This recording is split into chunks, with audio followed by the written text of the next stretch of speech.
prefabAUS is the peak industry body for off-site construction in Australia, representing manufacturers, architects, engineers, material suppliers, government, researchers, etc. So quite a diverse organisation. And we're here to talk about MMC, better, faster, stronger, and unlocking the potential. I'm here as the facilitator, and we're just going to get each of the panellists to introduce themselves and start with why they're here. So over to you, Steve. I'm Steve Mann, great to be here. I've been in the property development and funds management industry for 35 years. I'm now the Chief Strategy Officer at Free City, and we have a big focus on volumetric modular construction. We have a pipeline of about 3,000 units here in Sydney, all the way from hotels and built to rent through to co-living and the like. And yeah, very interested in how we embrace volumetric to make things better, faster, cheaper. Hi everyone, I'm Helen Paul. I'm a principal at FK. FK has been innovating and delivering prefabricated building components and designs since early 2000s, and we have actually been focusing on innovating and prefabrication, have delivered projects in Melbourne using Volumetric Modules back in 2010. I'm really interested in prefabrication for the last 10 years and how we can actually utilize standardization to help assist us in delivering housing and various other sectors work a lot faster with better quality.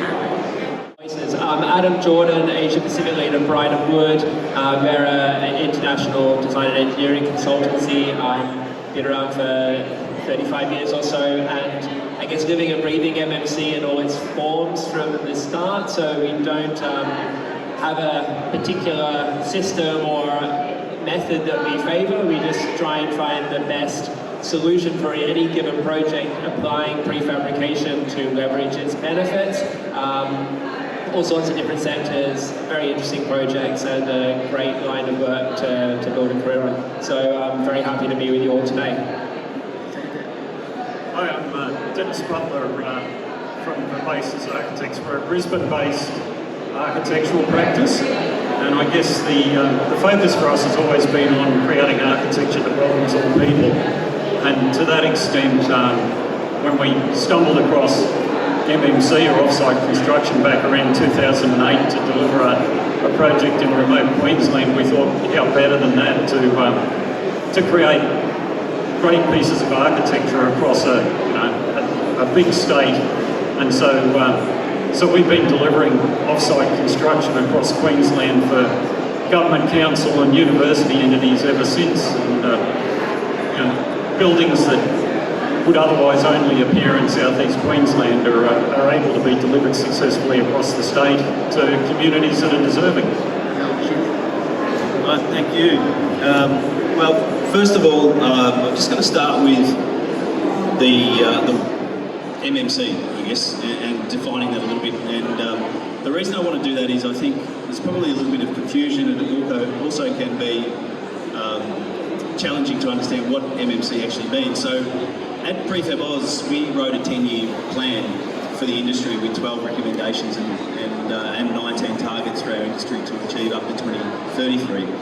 And we started changing the narrative a little bit because we found things confusing. So we refer to what we do as the smart building industry, because when you take prefabrication plus industrialisation and what we call DFMA, design for manufacture and assembly, you get the smart building industry. So I guess the conversation to start with is around, what is MMC? How do we define it? And I think it has a lack of a consistent definition across the industry. And is there really a need for a framework for MMC, or is that also perhaps creating some more confusion? So I might start with you, Adam, because you've been using the term MMC and it comes from the UK and other places. So tell us what you think and what it means to you. Yeah, I think it's unlocking the potential of MMC. The very first thing is this in improving the knowledge in the wider community isn't what it means.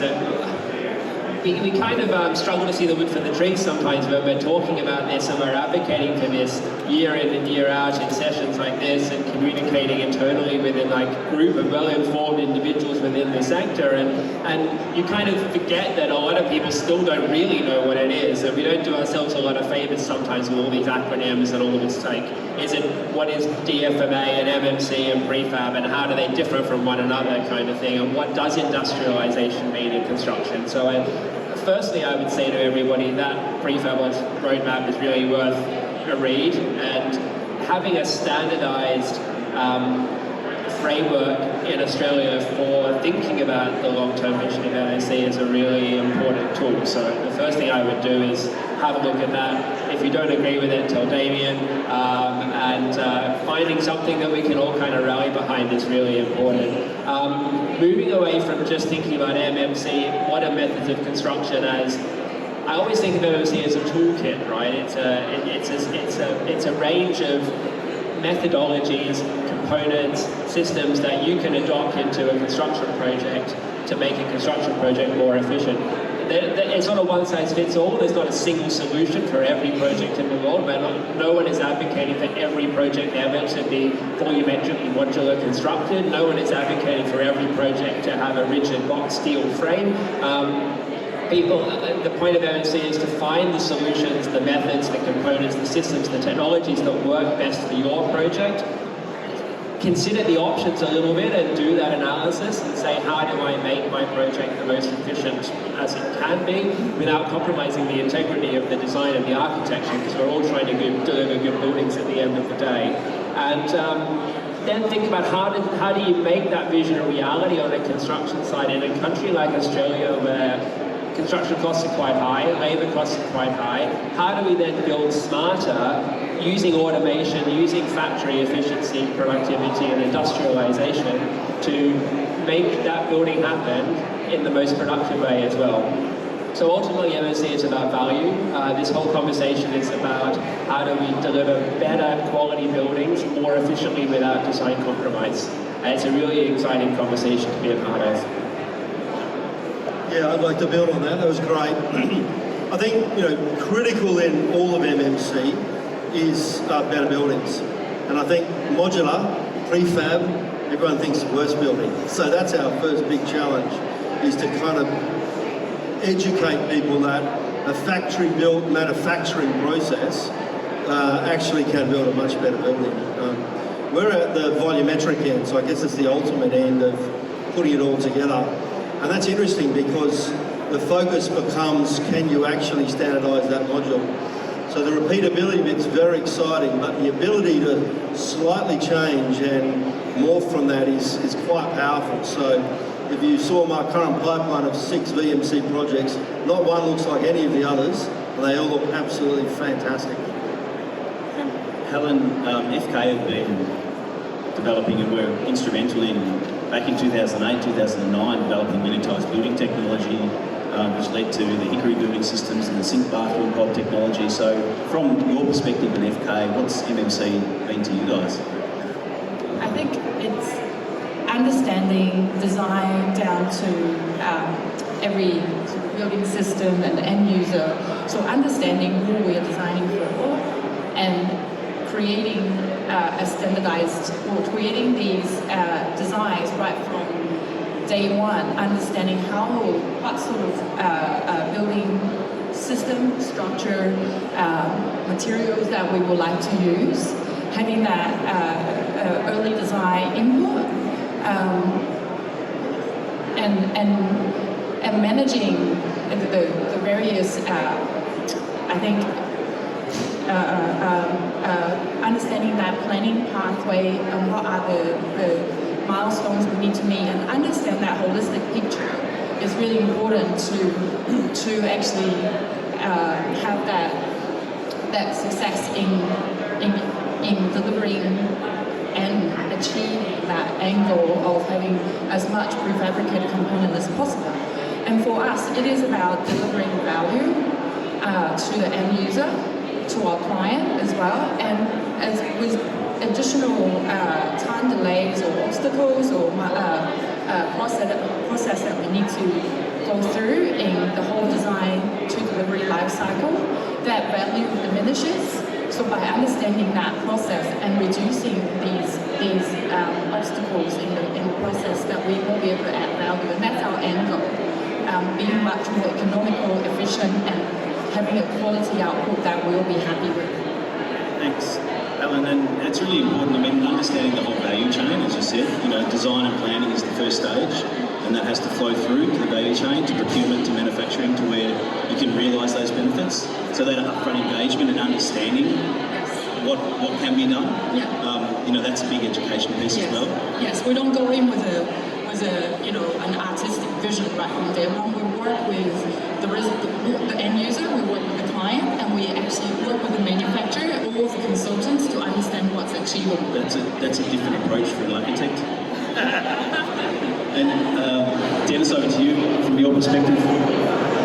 Yeah, look, it's absolutely about having a holistic view of the process. Part of that process is the procurement process, and how the procurement process can change to support manufacturers, off-site manufacturers actually doing what they're good at and manufacturing off-site in volume, rather than treating each project as its own individual project, which then feels like a traditional project. It's priced like a traditional project. You don't get the benefits of scale or volume. I'm not sure what the answer is, and we've got lots of government clients that are experimenting with different forms of procurement, getting much, much better at it. So it's not a criticism, it's an observation, but I think that's a key part of the process of actually moving MMC forward. Jamie, it's actually instructive to the whole construction sector. Standardisation has to happen in traditional construction as well. That's a lot of the focus that David Chandler and Abby Galvin's got with their patent books. How can we get things more repeatable? Absolutely core to productivity that's dead in the water. If you saw that with a piece of work by the Federal Productivity Commissioner, we're down 48% over 20 years and the rest of industry's up 53%. It's shocking. So as we see MMC moving from what was a niche into the mainstream, I guess as we've just identified, some of the challenges are that there's that traditional process which needs to change, and because we are doing things completely differently, we do need to engage on the value chain with the manufacturers, with the suppliers. But what are some of the big ideas that's going to drive that shift? How do we get the rest of the industry to understand this is a different process and to embrace that? And Adam, do you want to start on that? I think everyone in the industry has a job to do with this. That's the way to move this forward. If you're a client, you have a responsibility, I think, as a client to understand, first of all, your value drivers. What are you looking to achieve out of a project? What is the most important thing for you? What are the aims and goals? And communicate them really clearly to your delivery partners and designers. And then also to be well informed about opportunities that exist within the industry around MMC, not at a very detailed level, but at a high level at least, to understand that this is a spectrum of opportunity, and to properly understand the risks and benefits associated with those options. Now, if you're a designer, your job is to understand in a bit more detail the design implications of those options and how to work those through. That could be as an architect or as an engineer or as an MMC consultant coming onto a project, but as the consulting team on a project, the designers should and engineers should have that understanding to be able to bring those opportunities into a project, optioneer and validate and find the best solution that delivers the best result for the project. And then contractors and suppliers need to have those skills and be able to embrace MMC without uncertainty, without kind of this reluctance that we do still see in a lot of contracting companies, and not all. There's some very advanced and forward-thinking contractors out there and some suppliers with amazing technical capabilities.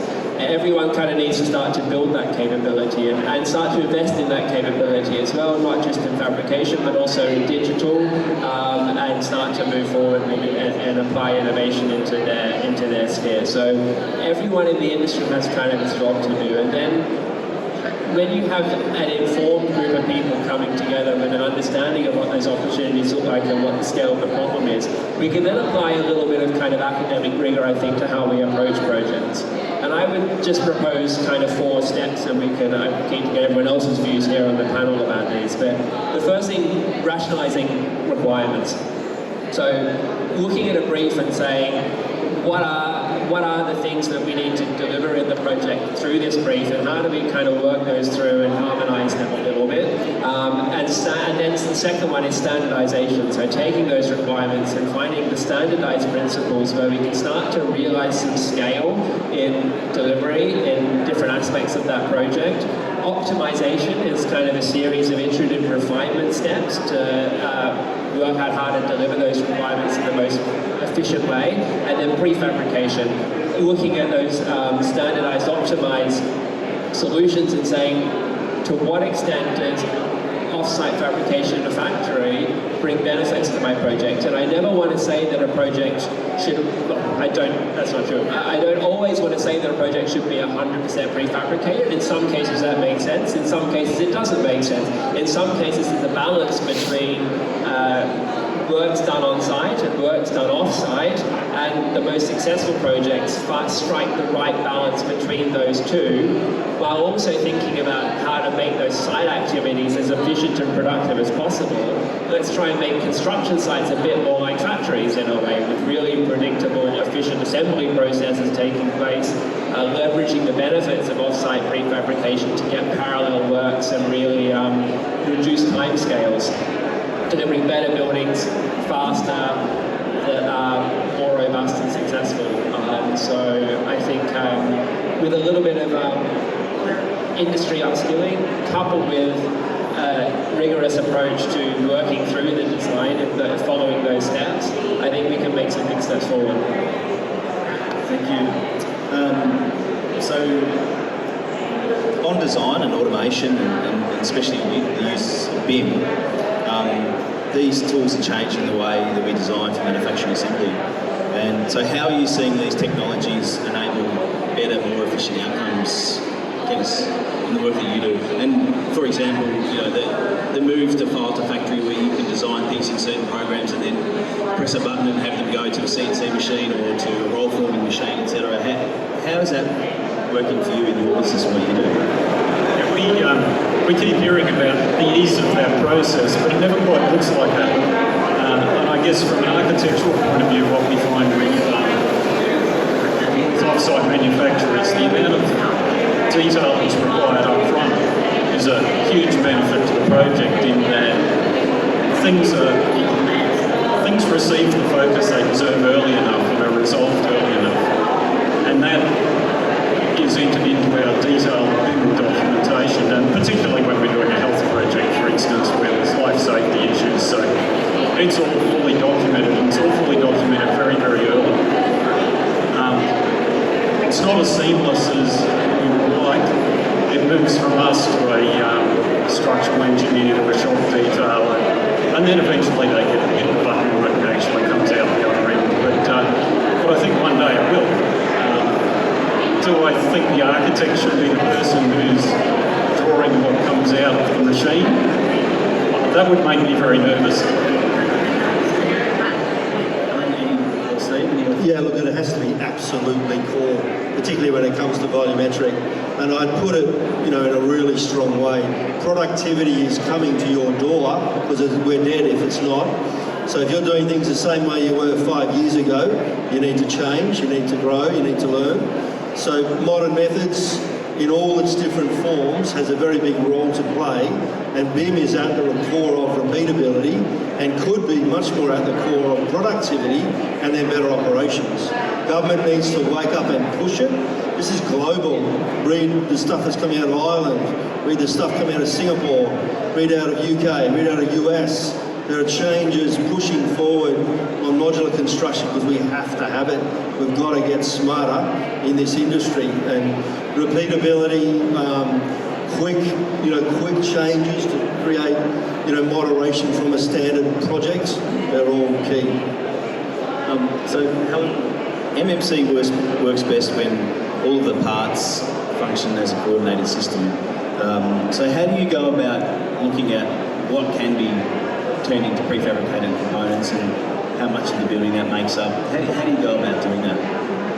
So we look at the brief and try, as Adam has said, we look at analyze the typology of I think looking at accommodation, for example, the typology of different unit types, for example, and in our use of BIM, a lot of the time we already have a library of parts in the software that we use.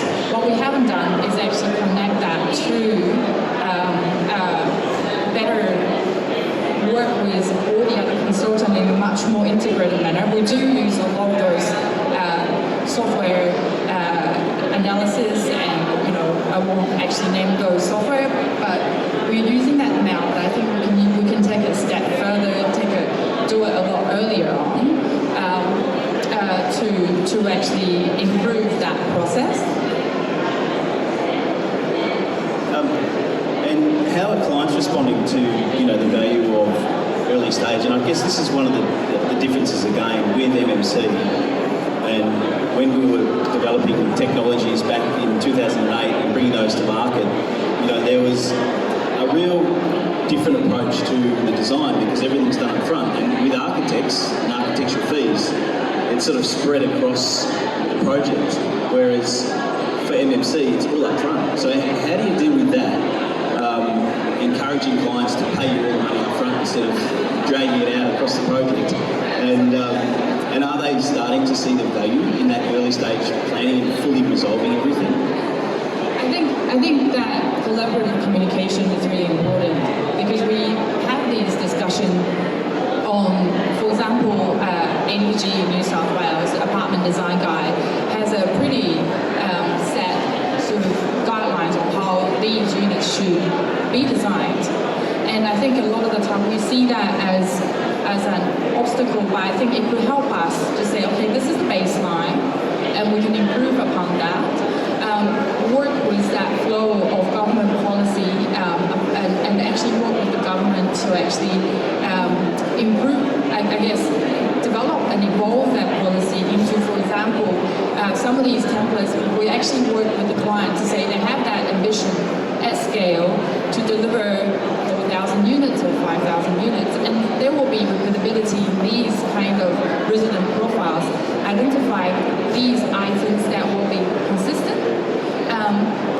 And one of the best examples is I would believe in most architecture companies, we already have a DDA bathroom layout that is worked through, and those should be, for example, on a lot of projects, one of the first items to be a prefabricated module as one of the very straightforward component, because the compliance requirements are so rigid that it should be something that we just consider automatically.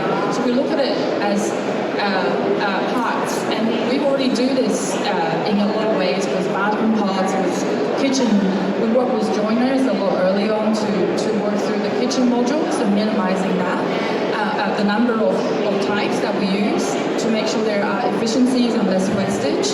And we do that with, for example, commercial buildings on curtain walls there's a long history of architects using prefabrication and identifying components that can be done offsite with repeatability. So I think it's just looking at the easy low-hanging fruit as well. And we work with that and work with the government policies that drives this and identifying that value in taking these sort of design items on early into off-site components. And they don't have to be 3D, they can be 2D, they can be anything that has repeatability, and looking at those across different types of projects. So in the federal budget recently, there was $4 million announced to the Australian Building Codes Board to develop a compliance certification scheme for prefab. So looking at productisation of building components, which, as you already identified, bathroom pods is one of those. something akin to code mark, watermark, etc., but for more building components, parts and pieces. This is done in other countries around the world. This is done in many different places. I suppose, Adam, from your perspective, do you think this is one of the enablers to unlock MMC in Australia, having a completely different pathway for certification and regulation, which recognises this is something that's built in a factory? Yeah, sure. I think there's a balance to be struck in regulation. I think we don't want to introduce red tape that will hold the industry back, but we also want to give the industry that certainty and confidence, and particularly finances, investors and clients, that confidence that comes out of a well-regulated sector of the industry, that productized construction is robust, code compliant, and will do the job, be warranted, be able to be insured, and all these kind of things. So if you strike that balance, and that's what we are seeing in other countries, you get a successful industry. If you have over-regulation, then you burden the industry and you can hold it back. And if you have under-regulation, which arguably is what we have now, you don't give investors and clients that certainty. So finding that balance, I think, is really important. I just go beyond that slightly, just thinking from a designer perspective. One of the things that we've seen working quite well in the UK, particularly where Brian is based, is RIBA, the Royal Institute of British Architects, has a plan of work that structures design activities at different work stages from the beginning of a project until the end. One of the documents that we contributed to is the development of a DFMA, Design for Manufacturing Assembly overlay to that plan of work, which sets out the activities that designers should undertake at different stages of a project, particularly at the front end of the project, to embed DFMA principles and MMC into that project. So what that gives, which is really important, is a client an understanding of what activities to expect from a designer to deliver a DFMA project, and the ability to assign costs to those activities, so that you know if there's a little bit more front-end loading in a design fee to think about MMC, then you can predict that because it's captured in that plan of work as a standardized methodology for the whole industry to follow. So that's really important, that we don't want to scare clients off by saying, oh, we need a bit more money to think about how to prefabricate this project at the start, but say we're following this series of activities that has been set out as an industry standard methodology. Now, just all this comes to, David, you asked for big ideas at the beginning, so here's one big idea. I was just thinking about this as everyone was talking. One of the fundamental problems I think that we have as an industry today in Australia is that usually we think about projects as conventionally built projects as from a first principle, and then we think about how do we introduce MMC opportunities into this conventional project. What if as an industry we started taking the opposite approach and thinking about projects from first principles as DFMA projects, as prefabricated MMC industrialized construction projects, and then we kind of, wherever we saw benefits in doing something on site in a more conventional way, then we can decide to do that. But the first principle approach should be thinking about how do we do the best possible future-proofed MMC project, and then take those traditional elements where we need to. We might start to see a step change in the way that we think about building, which I think would be really exciting. How are you finding out with your clients? Yeah, I'm keen to build on that. Big journey for you, isn't it? So I'm holding our second Free City, second submission to the Building Minister, who we met with last week, who saw our prototype units for modular in Villawood. I guess we probably need to realise we're going to be slightly over-regulated to begin with. But, we have the toughest regulation in the world here in New South Wales. Mark Farmer, the MMC advisor to the UK government, said exactly that when he met with David Chandler. I think that's a good thing, but if we go tougher again, we might stifle something before it begins. So we're going to have to learn very, very quickly. And I think, probably the big piece is moving quality assurance into the process of certification, so that I know more about the buildings that we're building up front than anyone in traditional construction. We start a conversation with talking about the facade. something that just doesn't happen when you talk about traditional construction. We know every single thing that's in that box. A 528 student accommodation building is under construction in Macquarie Park. It'll be Australia's largest modular building at 20 levels. There's basically 4 boxes driving that 428 units. At the factory, the living space will not be entered by an Australian builder at all. It will all be done in the corridor. So the quality levels with factory control and QA, maybe even third-party QA, could form a very important part of making this thing productive. If productivity is not at the centre across all of our industry, let's be honest, we're going to fail. And Dennis, how do you see MMC delivering not just better and stronger buildings, but more resilient type buildings, especially with climate, workforce, supply chain disruptions and challenges? How are you seeing that play out with MMC?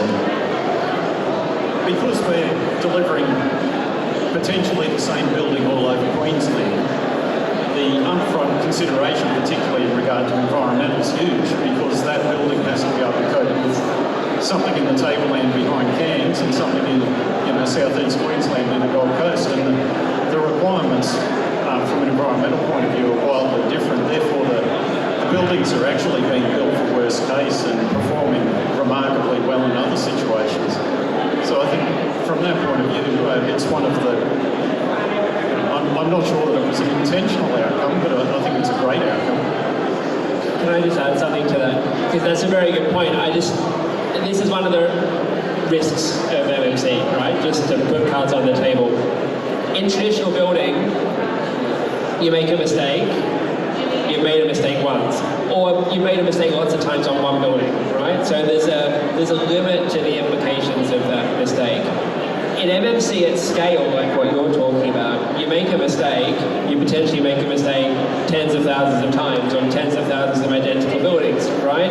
So this is where the regulations can really help, because a well-regulated industry, it gives you that safeguard against those issues. And for all the due diligence that we do as an industry, statistically issues do occur on a proportion of buildings. So this regulation just is a protection, I think, that will really benefit everybody. I can build on that too. So we've got New South Wales trades signing off a prototype unit in China now. So that there'll be no fabrication in the factory until that prototype unit is tickety-boo. Then everything is built off that unit. So the mistake will actually be a learning.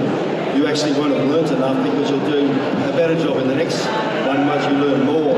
Again, that's one of the beauties, continuous improvement in modular as you learn and go back into a module that you know absolutely everything about it, and change your product, or you do this a bit more efficiently. As Chris would say, you change square hinges into round corners because it's quicker. I guess there's a lot of buzz around AI at the moment, and but also a fair bit of uncertainty. What are your thoughts on its practical role in MMC today? And do you feel like the industry is sort of waiting to see what happens and until the dust settles before they jump in? And Adam, have you want to start on that? Yeah, just be a quick answer on this one. Everyone is scared of, a lot of people are scared of AI, particularly in the construction industry. People see this as a risk in terms of jobs, right? Moving buildings off-site into factories, which are robotic automated factories, where everything is done with only minimal supervision, means there'll be no more workforce, there'll be no more jobs for tradies, no more labour. At the same time, we have a massive shortage of labour in construction, so it's a bit of a strange kind of perspective in a way. We really believe that the future will be AI enabled rather than AI governed. So the vision is factories that leverage the benefits of digitization to improve the productivity of the workers in that factory and allow those workers to do more sophisticated tasks, to upskill, and we always see technology as ultimately being labor saving. So let's stop doing repetitive manual and often dangerous tasks and start just doing really value-added things manually, aided by AI robots to do the repetitive fabrication activities, and then use digital tools and sophisticated models to plan works better, plan that integration better, proceed onto construction with the foresight, the knowledge, and the confidence that digital model gives you, so that so there's no more risk by the time you get on site. That all of those issues have been worked out, and ultimately this is about making construction sites more predictable and safer at the end of the day. And I guess add a little one. If you're not embracing, as I said before, productivity, then you've got your head in the sand.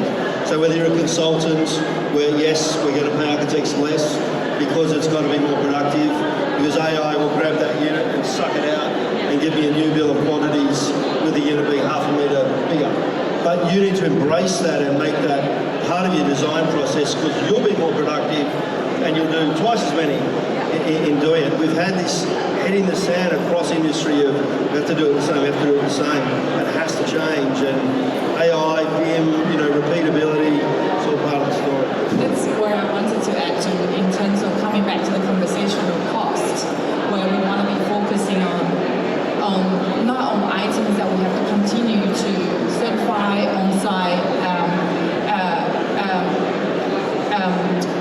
repeatedly. We want to focus on the items that we know this module works, and we know that it's compliant and it's certified in the factory. We're working through the integration, the actual contextual uniqueness of the project, where we will focus on that urban design component, where, I think another consultant I work with, Scott, has brought in this 20-80%, where 80% is already standardized and 20% is where we focus our energy on.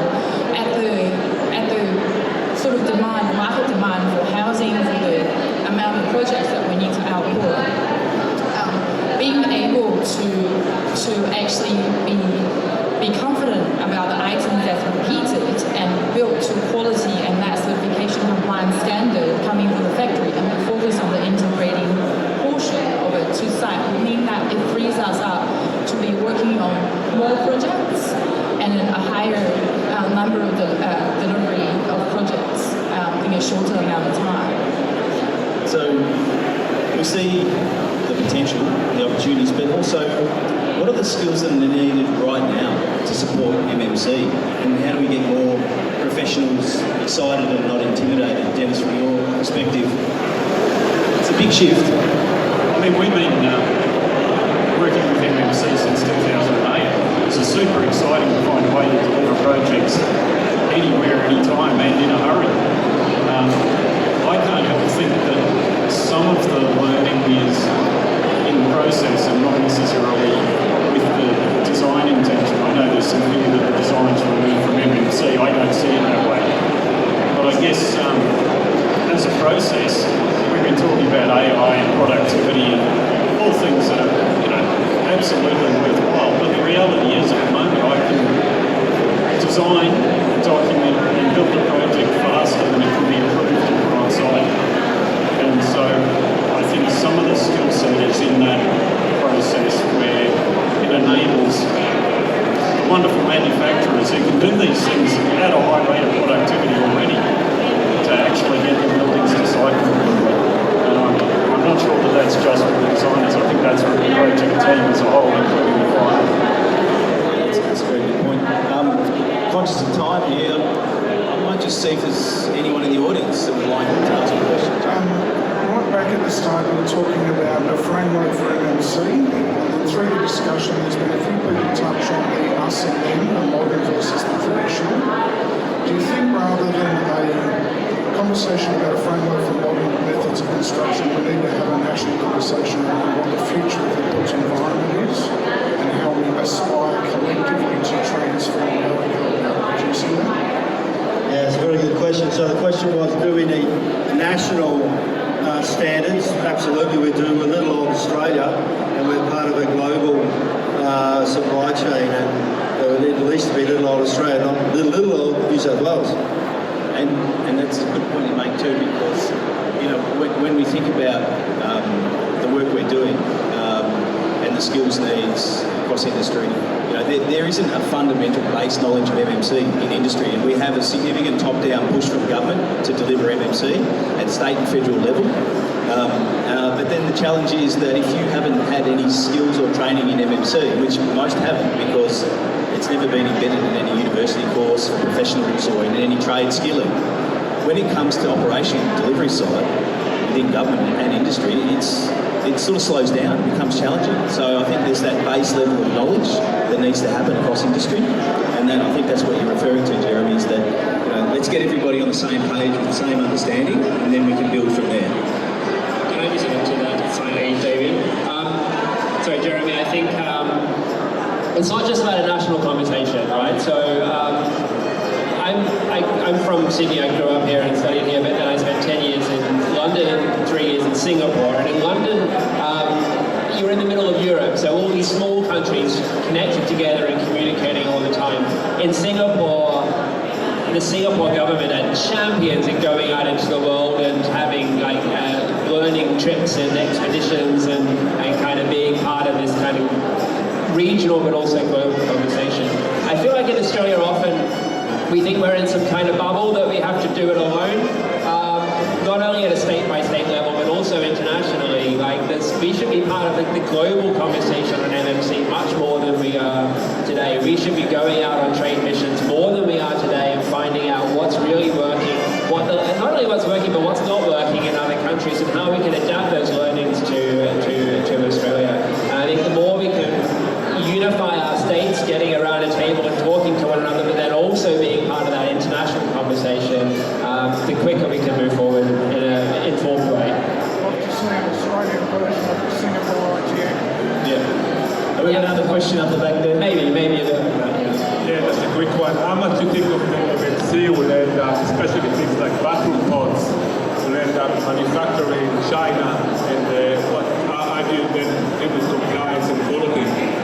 So the question was how much of MMC do you think will end up coming out of China and other places? That's certainly where we're starting, and it's crazy if you're not looking at it, because the exchange rates are right and everything's well set. What we need to do is learn and potentially partner with them and bring it onshore. It definitely is, call it 15% of your costs will be in logistics. Once you get onshore, it's still going to be 5 or 10% of your cost. But right now, they're supplying the world and they're doing extremely well. So there's pros and cons, I suppose, to both, isn't there? And we've got a sophisticated supply chain in Australia. There's 1,190 companies in Australia that participate in the prefab supply chain across 6 categories. So there is a mature supply chain, but construction's a global business. So and there's a huge focus from overseas on Australia right now as well because of the National Housing Accord and the housing crisis. So there's a capable local supply chain, but there's also the overseas threats too.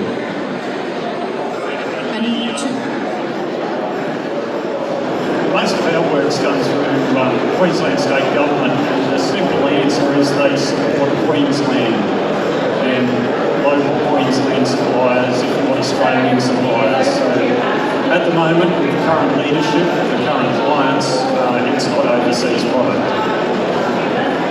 Adding to that, in some of the conversations I've had with MNC suppliers, but more specific on volumetric, because it is quite a space-consuming product in the factory. So conversations I've had with them is that they would like to scale up and be able to provide more quantity across the states and across the nation, but we need to actually be able to help them with that continuous production line as well. And to be able to do that, we need to have that assured repeatability and order of products. And this is where I think myself as an architect and all the consultants in this industry to the front end need to be able to design to accommodate repeatability in the design so that it can be considered, and as much of these prefab components can be considered for the manufacturers locally, so that there's that assurance of order for them to scale up and so there's a little bit of a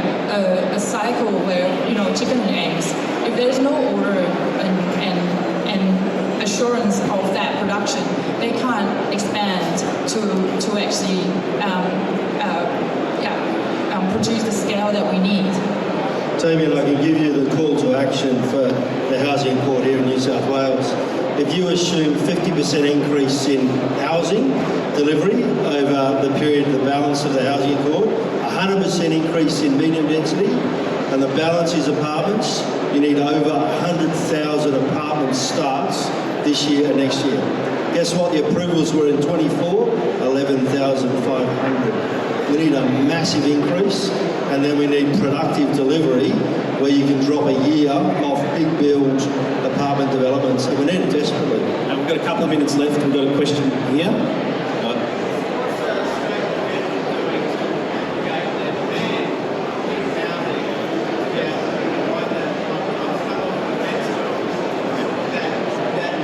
I just come off a defence project that had 14 living accommodations being built, all being stick built down in Wagga. Now, defence is a great entity that has a demand for housing requirements. If they need a new tank, every regiment doesn't go and design their own tank, but when they need a new accommodation building, every different base goes and designs their own accommodation building. That's part of the messaging, is that, you know, to see the real efficiencies, we look at a program approach, and government through strategic procurement can deliver that with MMC, but that's not happening. You know, all the states doing their own thing, all the different departments doing their own thing. Defence as well. Yeah. And look, in terms of that big change, we actually need a serious pipeline to be aggregated to start things in factories, and that's where the mistakes of the past have been factories, you know, sort of saying they will come and they don't come. We need an aggregated demand from social housing, from defence, you know, into private housing to really get this motoring. So that's pretty much the end of it for us. So one last quick comment from each of you about what would be an unlock to MMC in Australia right now. Do you think it's regulation, client education, digital capability, or something else? From your perspective, what do you think is an unlock right now? Well, one last quick thought from me. I just want to contribute to Chris's question there. And here's one more big idea. Wouldn't it be great if, once Albo settles into the lodge again, if someone at the federal government top leadership level said to all the heads of all the departments, from now on there's an expectation that you will use MMC in your projects going forward. Like a mandate, perhaps? Yeah, like a mandate. So in the UK there's a kind of semi-mandate, I would say, from the Infrastructure Projects Authority. But what if we just said, unless you can tell me why it doesn't make sense and really prove it to me, I'm expecting that from now on and then on these kind of defence jobs, for example, it's a no-brainer. In some cases it won't work, but in most cases it will. I think we'll start to see people sit up and take notice. If we can get that kind of from the very top down leadership in Australia, I think it'll do wonders. We've got like a minute to go. So doing that in New Zealand. What's your number one thing? My number one would be the New South Wales Productivity Commissioner calling for further changes to the apartment design guide and reducing the size of living rooms so that they can fit in a typical module. Dennis, from you, what's your one thing? Yeah, I think it's actually an exciting time in MMC or off-site construction at the moment. We're seeing clients get on board, we're seeing volume starting to increase, and we're seeing people experiment with the way forward. Have we got it right yet? No.